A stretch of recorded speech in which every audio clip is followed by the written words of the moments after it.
Ration card వాళ్ళే ఇక్కడ ఉన్న పాత్రికేయ మిత్రులు మీకు కూడా ఇస్తామయ్యా, మీరు కూడా ఈ సంతోషంలో పాల్గొనండి. తెలంగాణ ఉద్యమంలో ఎట్లా పాల్గొన్నారో గిల్ల కూడా పాల్గొనండి. ఇది మంచి పని, ఇది రాజకీయం కాదు, ఇది పేదలకు సంక్షేమం. అందులో మీరు కూడా సహకరించాలి, మీరు కూడా అందులో భాగస్వాములే. కాబట్టి ప్రెస్ వాళ్ళ కోసం కూడా చప్పట్లు కొట్టురాయాలి, కొడతలేరు.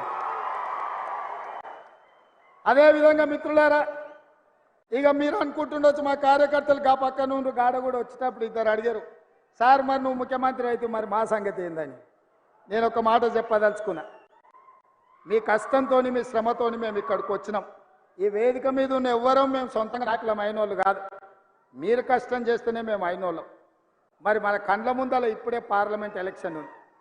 పార్లమెంట్ ఎన్నికల్లో మీరు కష్టపడితేనే ఢిల్లీకి 14 మందిని దోలుతాం మనం. ఇవాళ ఇప్పుడే పేడముద్దు బోడిలింగానికి సవాల్ ఇస్తుంది, ఒక్క సీట్ కూడా నీకు రాని అని.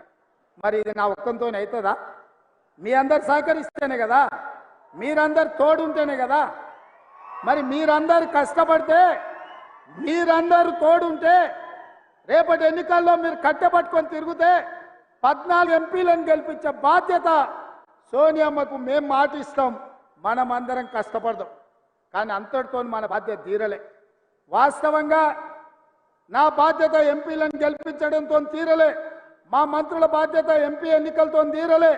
అసలైన బాధ్యత క్రమశిక్షణ కలిగిన కార్యకర్తలను సర్పంచులుగా, ఎంపీటీసీలుగా, జడ్పీటీసీలుగా, జిల్లా పరిషత్ చైర్మన్లుగా, మండల పరిషత్ అధ్యక్షులుగా మిమ్మల్ని గెలిపించినప్పుడు, వార్డు మెంబర్లుగా ప్రతి హోదాలో కార్యకర్తలను గెలిపించినప్పుడే నిజమైన కాంగ్రెస్ పార్టీ నాయకులం అనిపించుకుంటాం.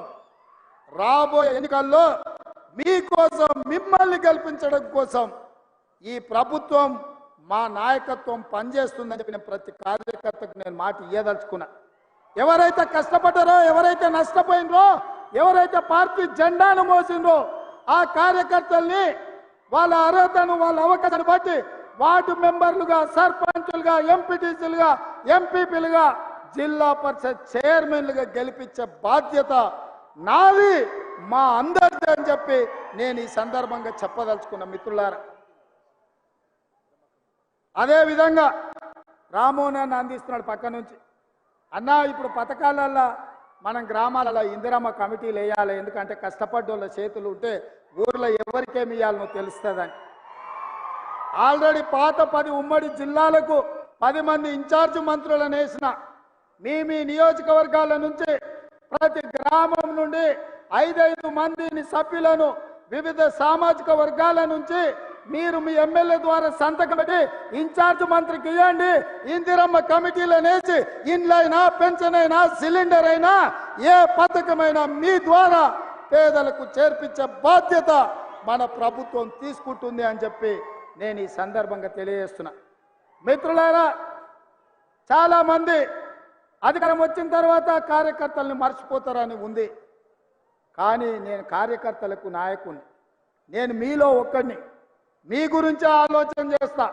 ఏ కార్యకర్తలైతే ఈ పార్టీని అధికారంలోకి తెచ్చిండ్రో ఆ కార్యకర్తలను గెలిపించే వరకు మీకు అండగా నిలబడతా, మీకు తోడుగా ఉంటా, మీకోసం పనిచేస్తా, మిమ్మల్ని కలుస్తా. మీరు చూసిన 75 రోజుల్లో ఏ ఒక్క రోజు, ఏ ఒక్క గంట సెలవు తీసుకోలే. రోజుకు 18 గంటలు పని చేస్తూనే ఉన్నాం. ఎవరు వచ్చినా కలుస్తూనే ఉన్నా. అట్లని అందరినీ కలిసినా నేను అనలేను. వేలాది మంది అభిమానంతో ఏం పని లేకపోయినా అన్నను ఒకసారి కలిసిపోదామని వస్తారు. కొన్నిసార్లు అధికారులు ఎట్లుంటారు, ప్రారంభోత్సవాలు నేను అడుగు సార్ అంటారు. కొన్నిసార్లు సచివాలయంలో తలుపులు పెట్టి సార్ లోపల సమీక్షలు ఉండి అంటారు. చిన్న చిన్న ఇబ్బందులు ఉంటాయి. ఏది ఉన్నా అంతిమంగా కార్యకర్తలు ఏం కోరుకుంటుండ్రో కార్యకర్తల కోసం పనిచేయడమే నా